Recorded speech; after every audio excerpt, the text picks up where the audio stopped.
Welcome to another episode of Out of Thin Air. My name is Beverly, and today we're joined with our guest, Prankit Gupta. He's a senior solutions architect at Ingram Micro. Welcome, Prankit. Hello, glad to be here. Great. Thank you so much. We should have a good discussion. So maybe you could start off by telling us a little bit about yourself, what you do at Ingram Micro. Let's start there. I'm Prankit. I sit in the intelligent automation team at Ingram Micro, more on the technical side. So looking after our portfolio of solutions and services that we offer. But my background is very much in IoT and machine learning. I was a postgraduate researcher at the Bristol Robotics Lab for many years, working in the space of sort of utilizing IoT data and turning it into useful insights through sort of machine learning and a few other techniques that we implemented. That's great. Perfect. An IoT background. That's great. Should make for a good discussion. So what exactly does the intelligent automation team do at Ingram Micro? So the intelligent automation team is responsible for working with Ingram Micro's channel partners and enabling them to take various sort of emerging technologies and solutions to the market. So to that end, we primarily look after three technology streams: IoT, AI, and Robotics Process Automation, or RPA. And more importantly, we're sort of interested in building solutions that kind of bring these three elements together into sort of a single solution. And we often take like a bottom up approach to this. So we'll utilize IoT as the cognitive layer of the solution. So these are the sensors, devices that are sort of collecting data from the site, acting like the eyes and ears of the solution. We then use AI as the intelligence layer. So taking all of that data, turning it into something that's actionable, something that the end user can use. And lastly, RPA acts as the execution layer. So once you have your insights into your processes, what can you automate end to end, reduce human touch points, make it more efficient. And so, yeah, as I mentioned, I sit on the team looking after that ecosystem. But, our goal really is to build out an ecosystem that can enable our channel partners to then take these amazing solutions to their end customers. Wonderful. So you're based in London. What would you say? So you're building out this ecosystem for channel partners. What would you say the UK market is for smart manufacturing? So the current sort of market, I would say, it's no secret that the sort of the manufacturing and industrial sector in general has had sort of some tough times over the past few years, and perhaps still facing many of these issues. They include, skill shortages, rising costs of material, energy, especially here in the UK, labor, and various other sort of supply chain disruptions, due to global events. So what we're seeing is a lot of these industries, to survive, they're sort of taking this approach of reducing, optimizing, and automating. So, step one is generally all your kind of cost reduction, cost cutting measures. So that could be about reducing the number of components being used or the amount of energy that's being consumed, etc. And then once you've kind of reduced what you can, these organizations look at optimizing what they're left with. So the processes that they're left with, how can they further optimize, make them more efficient? And the last piece is, okay, out of what we're now left with, what can we automate? And usually they do this so that, you don't end up automating something that you could have reduced or gotten rid of in the first stage. Now, to do any of this, you need data and good data. And I think this is really where the value of IoT is coming in. And I'd say we're at a stage, especially in the industrial sector, where I think IoT is kind of less of a luxury and now it's turning more into a necessity. Now, having said that, these solutions do need to be sort of justified by strong business cases and a strong and tangible return just because of the state of the market. But the good thing is these end users in the space are becoming increasingly educated. They're actively starting to look for sort of IoT and related technologies. And again, that's why it's important for us to exist as the Ingram Micro and support our channel partners so that they can kind of be that point of contact and take and introduce some of these solutions to their end customers. Yeah, and maybe we can pause there and step back a little bit. Can you explain kind of the Ingram Micro footprint and where you guys exist within this? So Ingram Micro is a global company, a tech distribution company. I think we say we touch 90% of the world's population in some way. I think any sort of consumer product that someone might be using at some point has come through Ingram Micro, or some component of it has come through Ingram Micro. So our business unit sits in the UK, so we're very hyper focused on the UK market, but we definitely work with various regional teams that Ingram Micro has to help bring some of these solutions and implement them at a global scale. It's very interesting that you said that IoT is becoming less of a luxury and more of a necessity. You also mentioned business use cases. Can you talk a little bit more about those prominent use cases that you're seeing in your work? I would say there's almost like a hierarchy of some of these use cases. We see sort of a primary use case sort of being like factory floor visibility, like what is actually happening on the floor. And, I can't speak for all regions, but specifically in the UK, we know that, operational managers, directors, they tend to have very poor visibility on what's actually happening on the factory floor in real time. Now, the requirement of having this visibility is often sort of driven by various what we could call like sub use cases, like wanting to drive more efficiency, or, there's some sort of loss prevention, or maybe, it's around health and safety. But yeah, factory floor visibility is probably a big one that we see customers asking for. I'd say the second sort of use case that sort of relates to that is machine monitoring. And this is very much around just understanding how much the machines are being utilized, how long they're being utilized for, what sort of power they're consuming. And it can be used to, drive things like preventative maintenance, and again, reducing the energy consumption.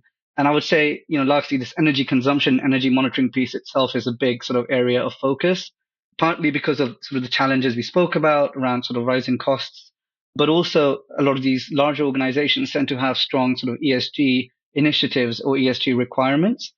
And again, we see energy monitoring sort of being a big driver to enable that. And this can be both sort of, monitoring energy directly. So things like from a distribution board, being able to monitor how much individual circuits are consuming or monitoring how much each individual machine is consuming. But also sometimes businesses want to use proxies. So like temperature sensors throughout the floor to understand where they might be losing heat from during winter months and where they can kind of plug these air gaps. So there's a lot of interesting stuff happening in that energy monitoring space itself. Yeah, that's fascinating. So on the other side, what are some challenges that you're seeing that businesses are finding in adopting IoT solutions? A lot of businesses are very excited about sort of the prospect of using IoT and sort of, I would say, adjacent technologies and solutions. But what we've seen is often, as they kind of start this project, the business case is often not well defined. And what that means is, there's maybe some conversations had, and maybe there's an idea that the end user has of what they want to try and how they want to try it. But the full kind of return and kind of, I guess, the prioritization of what the biggest problems are, and are we actually focusing on the biggest problem, or are we focusing on something that's further down the list? That sort of work sometimes is not done. And what that eventually means is, a lot of these projects, they go to POC and then they kind of get stuck in what we call POC land or proof of concept land. So, the customers kind of tried something, they've deployed something, but because there wasn't a good sort of business case behind it, it never really goes anywhere. And I think outside of the business case, then you've got your, general technical challenges. You'll be familiar. The hardware space is massive. There's so many sensors, devices, connectivity options on the software side as well, right? There's a whole challenge around how do you bring that data together? But more importantly, how do you make the data useful? And that one points back to the business case. What is the problem that you're trying to solve? And then also, there's challenges around the actual implementation and maintenance. Suddenly, you're introducing thousands of new devices. Who's going to manage all of them? And a lot of them might be battery operated. And what we've seen, like from end users, is that they struggle to find that sort of single partner that can support them with sort of all of the above. And they end up kind of going to different partners or vendors to kind of, and they end up doing elements of it themselves. But there's no sort of full ownership of the project. And this is again, these are sort of learnings we've had over the past 3 years or so, working with customers in this space. And this is why we've started to kind of really build out the end-to-end services that we can kind of enable our channel partners with, so that they kind of become that single point of contact for their end customers, for all of their sort of IT and operational OT needs. Yeah, and just as a follow up, you mentioned organizations getting stuck in proof of concept land. What are some ways that you guys help move the project along and kind of bring life to something that might be kind of facing those kinds of barriers?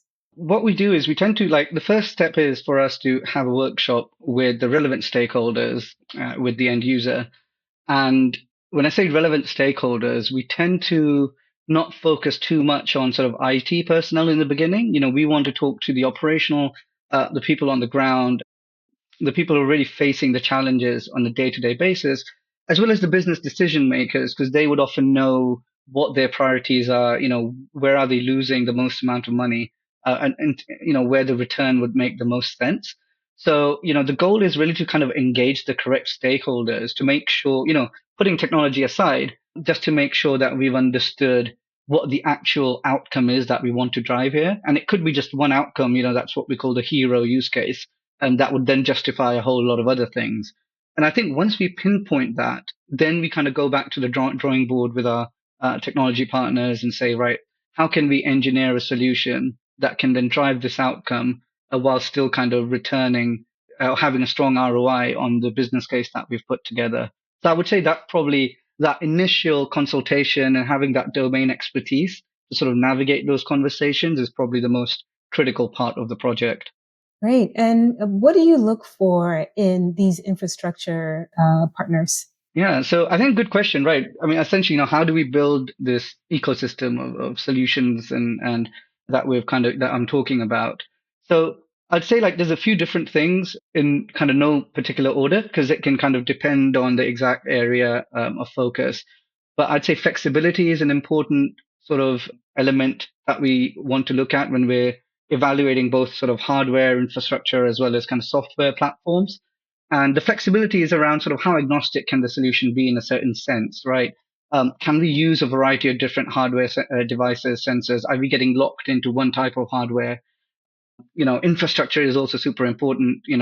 How can we kind of, or can we piggyback off existing infrastructure that the end user has? Can we mix and match?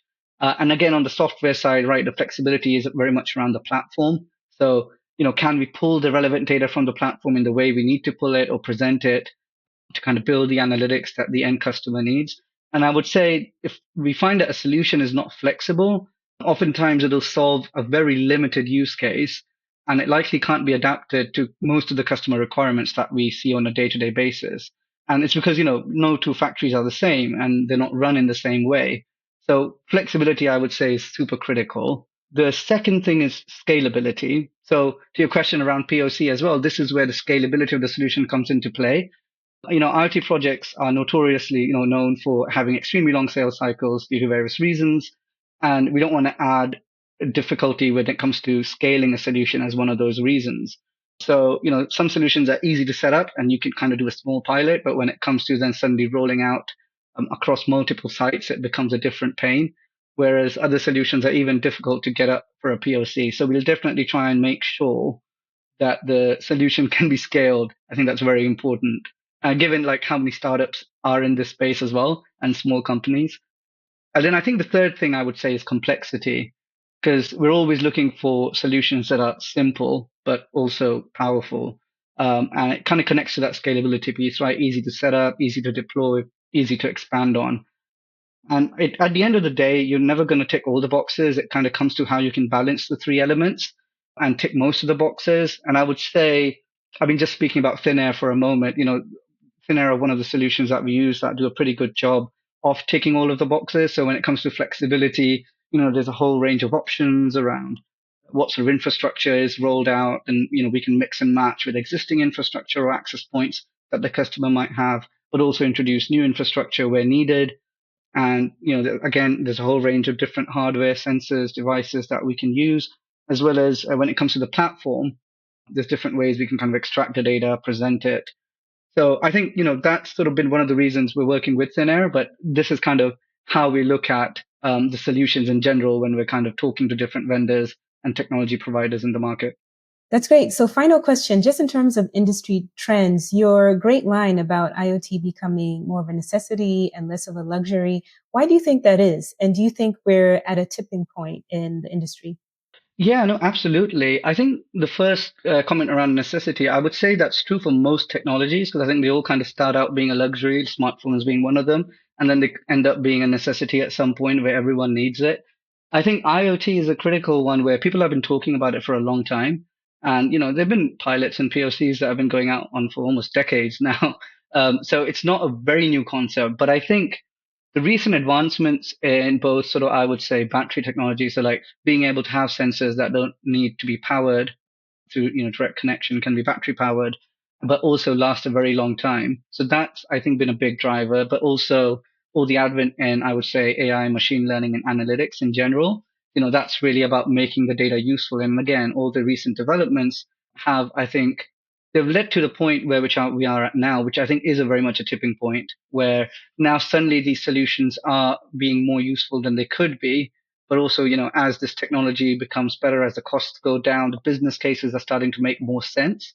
And it's turning to a point where everyone kind of needs some element of IoT solutioning in the factory or warehouse to really be able to stay competitive in the market. Because if they're not kind of thinking about this and adapting some of these solutions into their processes, I think they're going to be very quickly left behind by competition that is looking at this and bringing it in. Totally. Well, thank you so much for being with us today and joining us. If people watching want to learn more about the partnership that we have or the way you work with other infrastructure partners, what's the best way for them to find out?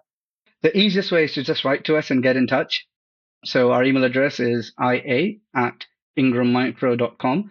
But you can also visit the Ingram Micro Xvantage platform.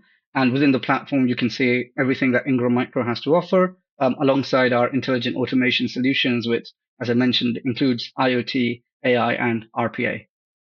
Wonderful. Thank you so much for joining us. And thank you all for watching and listening. And we'll see you next time on Out of Thin Air. Thank you.